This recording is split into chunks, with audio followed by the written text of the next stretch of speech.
جو اس وقت موجود ہے، اور اس کی جو مغرب کی جو اسٹیبلشمنٹ کی اس وقت جو سب سے بڑی نور نظر جماعت پاکستان پیپلز پارٹی، سب کو پتہ ہے کہ بائیڈن کے لیے کتنی قربانیاں دی ہیں پیپلز پارٹی نے، بائیڈن کو یہاں پہ میڈلز وغیرہ بھی دیے تھے، ساری چیزیں دی تھی، تو پیپلز پارٹی زیادہ قریب ہے بنسبت مسلم لیگ نواز کے امریکہ کے۔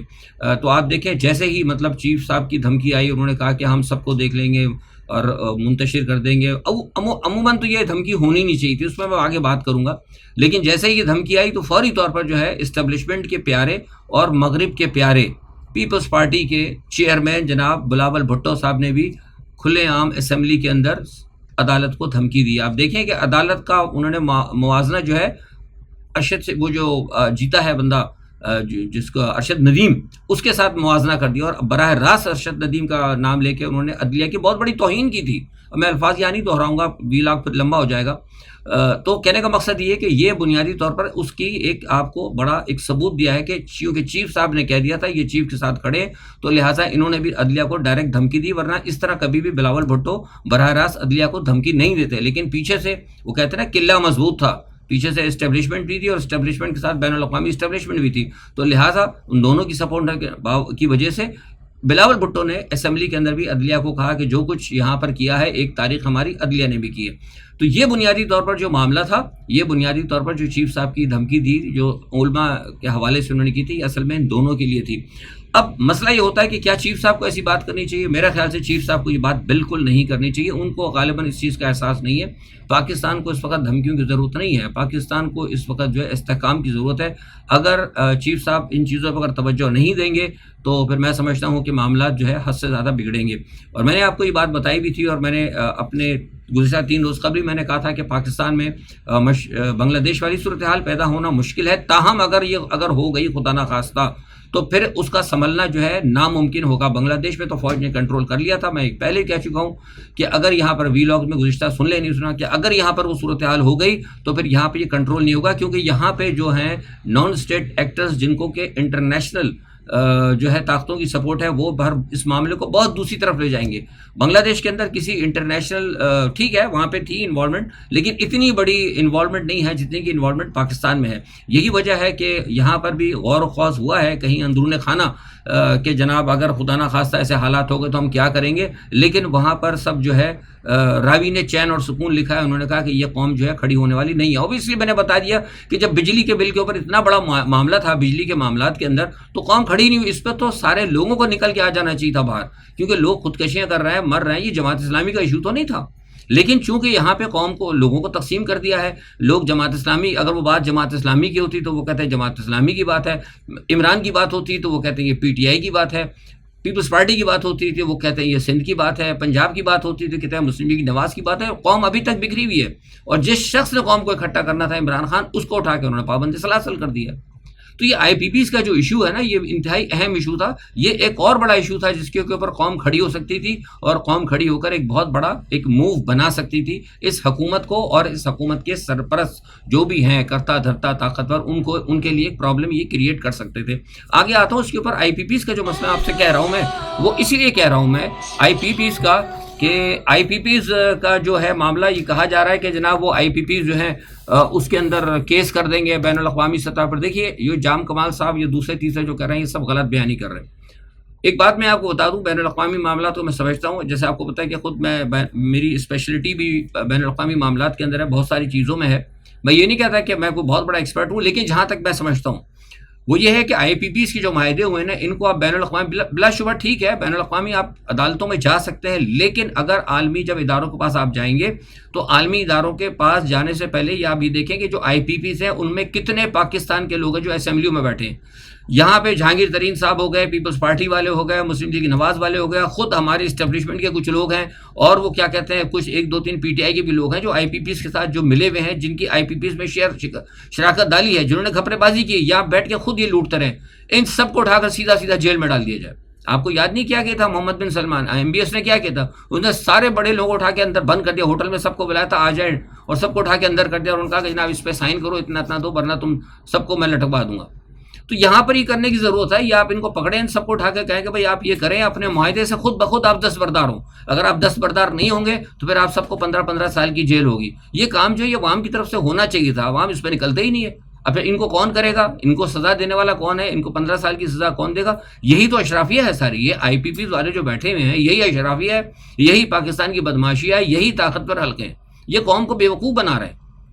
میں اسی لیے بار بار آپ سے کہتا ہوں کہ جب تک قوم نہیں نکلے گی یہ معاملہ کچھ نہیں سدھرے گا. یہ عمران خان کے معاملات درست نہیں ہوں گے.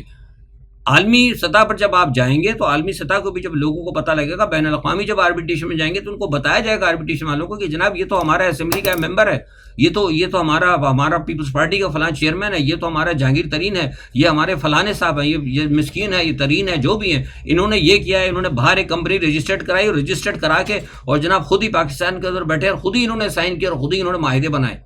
تو آپ کیا سمجھتے ہیں, کیا بین الاقوامی جو آربیٹریشن والے ہیں کیا وہ ان چیزوں کو سمجھ لیں گے, ایکسیپٹ کر لیں گے؟ وہ کبھی نہیں کریں گے. پاکستان کی کوئی اتنی ریپو ویسے بھی اچھی نہیں ہے, ہماری عدلیہ کا حال آپ کو ویسے ہی پتہ ہے. لیکن سوال یہ پیدا ہوتا ہے کہ یہ کرنا نہیں چاہتے کیونکہ ان کو پتہ ہے اگر یہ کریں گے تو ان کی اپنی گردن نپے گی, اور یہ کام صرف اور صرف اگر کروا سکتی ہے عوام کرا سکتی ہے. جیسے کہ بنگلہ دیش میں ہوا ہے, انہوں نے کہا پکڑو اور لٹکاؤ سب کو پکڑو, سب کو جج سے بھی استعفیٰ لے دیا انہوں نے. تو اب میں بات کر رہا تھا آپ کو یہ جو اب میں نے کی تھی دھمکی والی بات, کہ عدلیہ کو جو دھمکایا تھا, عدلیہ کو دھمکانے کا آپ دیکھیں کہ جس وقت یہ چیف صاحب نے یہ دھمکی دی کہ انتشار پھیلانے والوں سے ہم نپٹیں گے, یہ دھمکی کس کو تھی؟ یہ تحریک انصاف کو تھی, یہ جماعت اسلامی کو تھی اور ججز کو تھی. نتیجہ کیا ہوا کہ وہ آپ کے جو عدلیہ کے جو چیف جسٹس ہیں وہ بھی بھڑک گئے ہیں. آپ دیکھیں نا, لوگ اب اس کی مختلف تعویلیں پیش کر رہے ہیں. میں مصدقہ طور پر آپ کو خبر دے رہا ہوں کہ چیف جسٹس صاحب جو بھڑکے ہیں وہ اسی بات کے اوپر بھڑکے ہیں. یہ جو سن کے کہ ان کو ظاہر سی بات ہے وہ چیف جسٹس ہے, ہمیں تب 3 دن بعد ہمیں تو خیر چلو پتہ لگ جاتا ہے نا, ہمارے تو اپنے ہیں اپنے راہداریوں میں سب جگہ الحمدللہ ہمارے ذرائع ہیں. لیکن جس کو دھمکی دی جاتی ہے اس کو تو ایک دن پہلے بتا دیا تھا کہ یار تم اگر نہیں کرو گے تو تمہارے ساتھ یہ ہوگا. وہ کہتا ہے نہیں ٹھیک ہے جی میں ڈٹا ہوں. تو پھر دوسرے دن دھمکی آ گئی, ان کو پتہ لگ گیا کہ یہ اصل میں ہمیں میسج دیا گیا. تو آپ دیکھیں فوراً چیف جسٹس نے بھی کہا کہ اس ملک میں ہو کیا رہا ہے, سب کام تو اسٹیبلشمنٹ کر رہی ہے, حکومت کدھر ہے, گورننس کدھر ہے. آپ سمجھیے میری بات, جو آپ کو میں نے بات بتائی نا کہ یہ اصل میں معاملہ تھا جماعت اسلامی کے جانے کا اور ہمارے چیف جسٹس قاضی فائز عیسیٰ کے بھڑکنے کا, جس کو لوگ مختلف قسم کی مختلف تصویریں دے رہے ہیں. حقیقت یہ ہے, بھارت میں یہ نہیں کہہ رہا کہ وہ کہہ رہے ہیں ان کے اپنے تجزیے ہیں, لیکن یہ میری تجزیاتی خبر ہے. ٹھیک ہے جناب, آئی پی پیز کی آپ کو بتا دی, یہ بات میں نے 3-4 چیزیں بتا دی. اچھا اس وقت ایک اور بڑا اس وقت بخار چڑھا ہوا ہے وہ ارشد ندیم کا, اس پر میں آتا ہوں. تھوڑا سا ایک ویلاگ ہو سکتا ہے لمبا ہو جائے کیونکہ 3 دن کی گزشتہ اہم باتیں تھیں. عمران خان کے حوالے سے بات کی جا رہی ہے. دیکھیے عمران خان کے حوالے سے میں نے آپ کو پہلے کہا تھا کہ عمران خان صاحب نے جو بیان دیا نا 2 مہینے کا بنگلہ دیش کا, اس پہ میں بتا چکا ہوں کہ بنگلہ دیش کی صورتحال یہاں بند نہیں سکتی چاہے جا کے کہ اس وقت عوام کھڑی نہ ہو. لیکن یہ ہے کہ اگر عوام کھڑی ہو گئی تو شاید اس میں 2 مہینے کا بھی ٹائم نہیں لگے گا.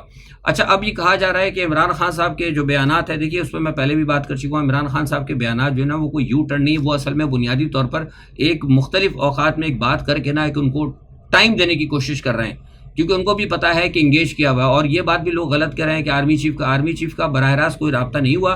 یہ بات میں آپ کو پہلے کہہ چکا ہوں کہ آرمی چیف نے کی خواہش یہ ہے کہ ہم کو موجودہ آرمی چیف کی, اب آپ اس کو جیسے سمجھ لیں, اسٹیبلشمنٹ کہہ لیں جو بھی کہتے ہیں, اسٹیبلشمنٹ اور لوگ بھی آئے تھے, لیکن ان کی خواہش یہ ہے کہ ہمیں اس بات کی گارنٹی دی جائے کہ اگر عمران خان صاحب آ جاتے ہیں دوبارہ تو ان کے خلاف کوئی بڑی کارروائی نہیں ہوگی. بات میں آپ کو بہت پہلے کہہ چکا ہوں. تو یہ بات ابھی بھی ہے, لیکن اس حوالے سے وہ ڈیل چاہتے ہیں, لیکن عمران خان اس پہ ڈیل پہ راضی نہیں ہو رہی. بات کو پہلے بتا چکا ہوں.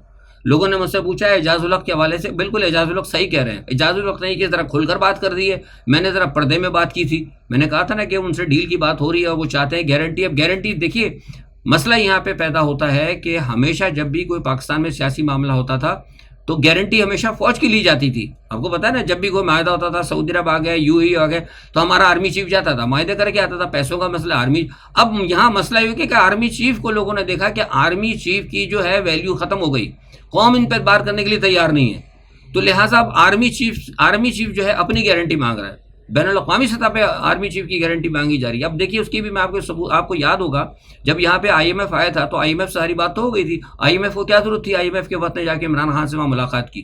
آپ کو پتا ہے نا ملاقات کیوں کی تھی؟ اس کی وجہ یہ تھی کہ ان کو پتا تھا کہ یہ جو شخص ہے نا یہ اس وقت عوام کا مقبول ترین لیڈر, اور کسی وقت بھی اگر جو بھی بین الاقوامی طاقتوں کا پلان ہے اگر کبھی وہ پلان ناکام ہو گیا بقول ان کے, تو اس شخص نے آ جانا ہے اقتدار کے اندر اور پھر جو ہے نا ہماری پھر سے آ کے دوبارہ وہ دیسی الفاظ میں مٹی پلیت کر دینی ہے. اسی وجہ سے انہوں نے جا کے عمران خان سے گارنٹی لی تھی. ان کو پتا ہے کہ اب یہ ورنہ ادروائز پہلے آئی ایم ایف جو ہے نہیں جاتی تھی اتنا کتنی گارنٹی لینے کی. آرمی چیف کی گارنٹی آ گئی، دیٹس انف. ان کو پتا ہے کہ مالک تو یہی ہیں سارے.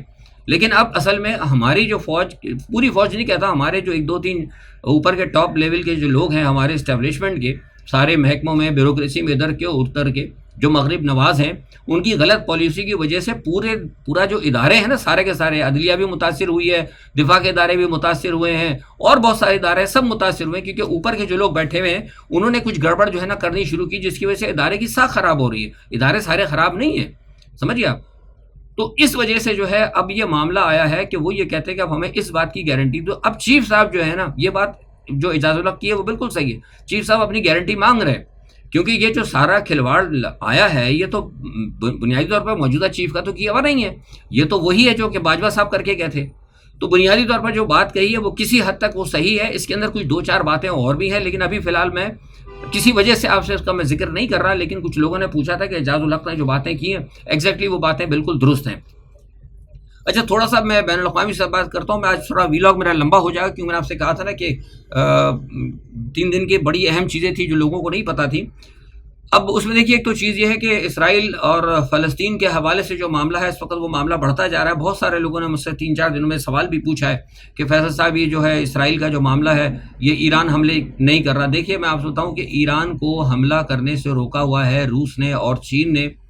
بالکل انہیں روکا ہوا ہے. یہ آپ کو پہلے بھی بتایا تھا کہ روس کے اور چین کی وجہ سے، کیونکہ ان کا یہ خیال ہے رشیا اور چائنا کا کہ اس وقت جو صورتحال امریکہ میں ہے، کیونکہ یہ پتہ ہے کہ ٹرمپ اگر آ جاتا ہے تو یہ تو جنگ ہر صورت میں رکے گی. لیکن ان کو یہ بھی پتہ ہے جو امریکہ کی صورتحال ہے اس وقت یہ ہے کہ وہاں پر کیملا ہیرس کو جتوانے کی پوری کوشش کی جائے گی. اور جس کی وجہ سے مجھے لگ رہا ہے کہ جو وہاں کے جو مقامی کرتا دھرتا طاقتور ادارے ہیں، محتاط الفاظ میں بات کر رہا ہوں، وہ جب یہ کچھ ہیرا پھیری کریں گے جو ٹیکنیک پاکستان میں ہوتی ہے، تو وہاں پر جو ہے نا اس مغرب کے اس ملک کے اندر جو ہے خود بخود ایک بہت بڑی جو ہے نا مطلب ایک آگ سی لگ جائے گی. اور اس صورتحال کے اندر یہ ہوگا کہ وہ مغرب کا وہ طاقتور ملک اس حوالے سے اس قابل وہ نہیں ہوگا کہ بھرپور طور پہ جو ہے اسرائیل کی مدد کر سکے.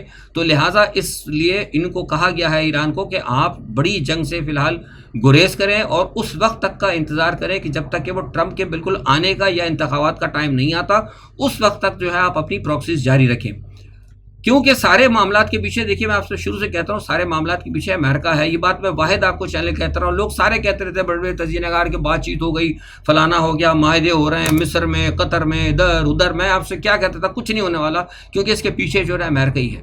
امریکہ جو ہے کی ساری پلان ہے، امریکہ ہی نے اس کو سپورٹ کر رہا ہے.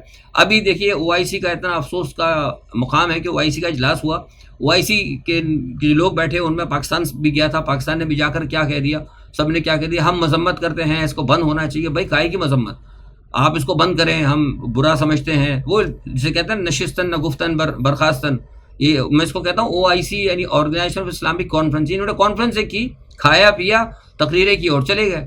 انہوں نے تقریریں کی، اسرائیل سے مطالبہ کیا کہ بند کراؤ، یہ کرو وہ کرو.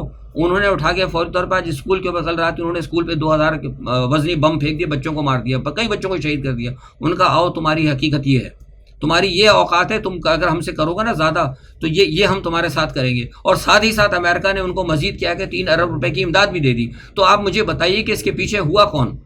اس کے پیچھے تو امریکہ ہے نا. بنیادی طور پر اسرائیل تو سامنے ہے، پیچھے اس کے بیک میں امریکہ ہے.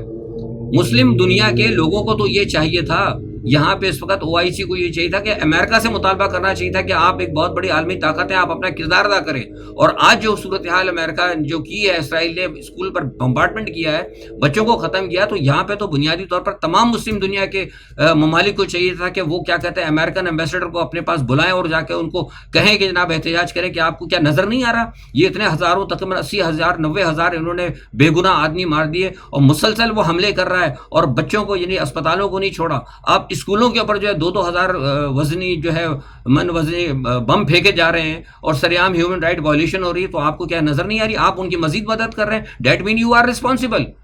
لیکن ہمارے مسلم ممالک جو ہے وہ نشست بیٹھے ہیں آرام سے جناب مطالبے کر رہے ہیں. اور پاکستان میں بھی بڑے خوش ہو رہے ہیں. میں دیکھ رہا تھا ہمارے ایک وزیر صاحب جو کہتے ہیں کہ ہم نے بڑا احتجاج. کون سا احتجاج کیا آپ نے؟ بنیادی طور پر بلائیں، آپ جا کے جو کرتا رہتا ہے امریکن ایمبیسڈر کو بلائیں، اس کو کہیں کہ آپ اپنا کردار ادا کریں. تو یہ جو ساری صورتحال ہے، یہ سارا معاملہ جو ہے یہ دیکھنا ہوگا آپ کو. ایران اسی لیے خاموش ہے، ایران جو ہے حملے کے لیے بالکل تیار ہے. اور کیونکہ ایک بات یہ بھی بتا دوں کہ اس حوالے سے تمام طور پر ایران کی چائنا کی اور رشیا کی قیادتوں کے ان کے آپس میں رابطے ہیں، ان کے رابطے ختم نہیں ہوئے. تو یہ جو ہے نا معاملہ، یہ ایک بہت بڑی ایشو ہے، یہ بالکل جا رہا ہے، مسلمانوں کے خلاف جنگ جاری. دیکھیے اگر آپ نے میرے 2-2.5 سال پہلے اگر میرے آپ نے ویلاگ سنے ہوں گے، جن کو یاد ہوگا ابھی بھی دیکھ لیں، پڑے ہوئے ہیں. میں نے آپ کو پہلے بتایا تھا کہ 2025 سے لے کے 26 تک یہ بڑی جنگیں ہوں گی جس میں مسلمانوں کے خلاف معاملہ جائے گا. جو بریکسٹ ہوا تھا، یہ بریکسٹ جو ہوا تھا اسی بنیاد پہ ہوا تھا. بریکسٹ بھی بنیادی طور پر یہودیوں کے کہنے پہ ہوا تھا، یہ یہود اور نصارہ کے کہنے پہ ہوا تھا یہ بریکسٹ جو ہے. اور آپ دیکھ لیں یہ معاملہ یہاں رکے گا نہیں، یہ سارا معاملہ آگے تک جائے گا. یہ آپ دیکھیں کہ برطانیہ میں جو کچھ ہو رہا ہے، برطانیہ میں جتنے لوگ آئے ہوئے ہیں، یہ تمام فاشسٹ، یہ فاشسٹ کچھ نہیں ہے، یہ وہ سارے فارسٹ کیا کہتے ہیں نا، فارسٹ اور قسم کا نام انہوں نے دیا ہوا ہے، اور بڑا تہذیب کا کہہ دیتے ہیں جی وہ کنزرویٹو وغیرہ کچھ نہیں، یہ فاشسٹ ہیں. یہ لوگ متعصبی ہیں جو مسلمانوں کے ساتھ دشمنی رکھتے ہیں.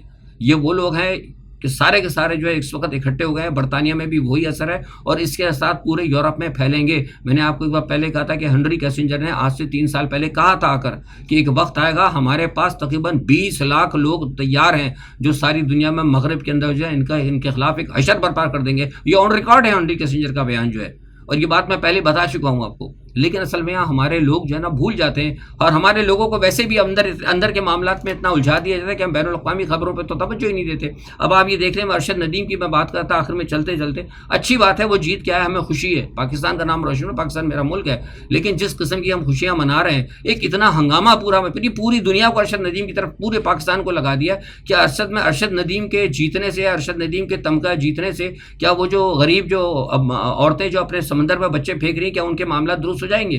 کیا ان کی خوشی آ جائیں گی؟ یہ جو اسرائیل جو اس وقت مسلمانوں کا اور امریکہ جو ہے مسلمانوں کا قتل عام کر رہا ہے، جو کشت و خون ہو رہا ہے غزہ کے اندر، تو کیا اس سے کیا یہ اتنا جو وہاں پہ لوگ سسک رہے ہیں، کیا ایسی صورتحال کے اندر آپ کو اتنی خوشیاں منانی چاہیے؟ ہاں اس کو بلائیں، انعام دیں، اکرام دیں، سب کچھ چلے، ڈھول بج رہے ہیں، تماشے ہو رہے ہیں. یہ مسلمانوں کا یہ کردار ہونا چاہیے. کیا آپ کو سرکار دو عالم صلی اللہ علیہ وسلم کا وہ فرمان کا اس کا وہ آپ کو تشریح نہیں پتا جس میں کہا واضح طور پر کہا گیا تھا؟ ان کے حدیث کی تشریح بھی ہوتی ہے، ان کا مفہوم ہے، بڑا واضح مفہوم ہے کہ مسلمان جو ایک بدن کی مانند ہوتا ہے. اگر کسی ایک جسم کے حصے میں تکلیف ہوتی ہے تو دوسرا حصہ بھی اس کی تکلیف کو محسوس کرتا ہے. تو لیکن آپ تو بالکل بے خبر ہیں. یعنی آپ کا یہ حال ہے اس وقت پاکستان کا اور دیگر خاص طور پہ پاکستانیوں کا کہ ایک ہاتھ پورا کسی نے کاٹ دیا ہے، لہو ہے، پورے حصے کے اوپر زخم ہے اور اس کے اوپر مارا جا رہا ہے، اور دوسرے ہاتھ پہ آپ جا کے مہندی لگا رہے ہیں، خوشی سے ڈھول بجا رہے ہیں کہ جناب میرے سجن کی مہندی لگ رہی ہے. یہ منافقانہ رویہ ہے، مسلمانوں کو دیکھنا پڑے گا. یہ ہمارے جو لیڈران ہیں اور جو ہماری اشرافیہ بدماشیاں انہوں نے قوم کو